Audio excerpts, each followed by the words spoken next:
Hi, friends. I was thinking about playing cuts. Yes, it's a good ornament. Everybody likes it.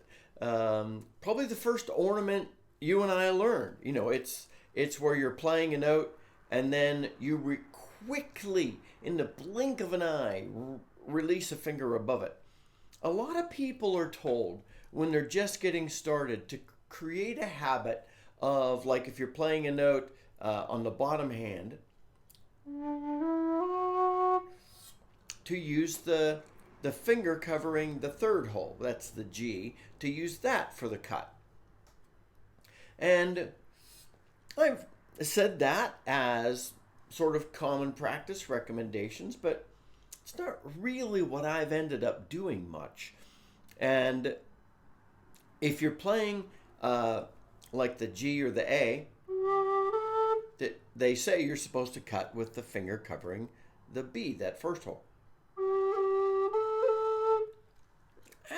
Yeah, fine.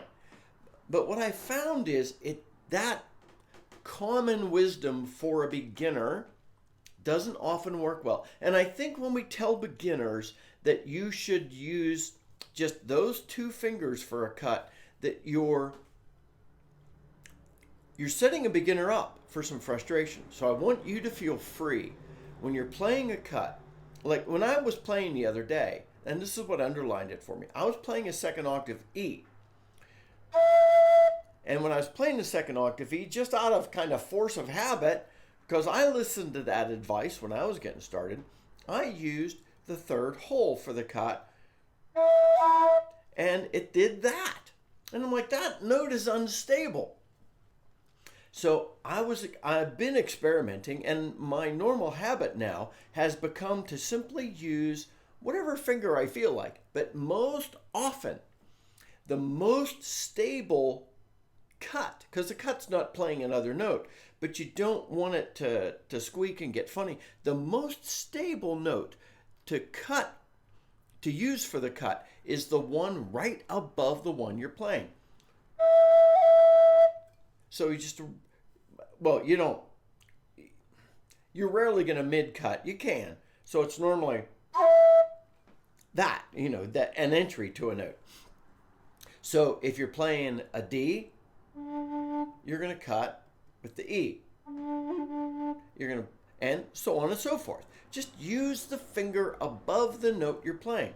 So I've found when I'm playing that second octave E, if I use I cut with the fourth finger, the F sharp, I don't get that unstable note. So I went looking, and I read in Gray Larson's book and some other books just to see what they recommend. And Gray Larson goes into great detail, and I appreciate it. But he's saying, if you want to learn to cut, just always use the finger right above the note you're playing. And I'm like, yes, thank you, Gray Larson. So anyway, I just wanted to share that with you. I wanted to underline the reality that when you're playing a cut, sure, use for the cut whatever's going to work for you. But for me, and the most stable cut entering into a note is the finger right above the one you're playing. I wanted to share that with you. I hope that's helpful. Until next time, my friends, this is Scott Shade. Happy whistling.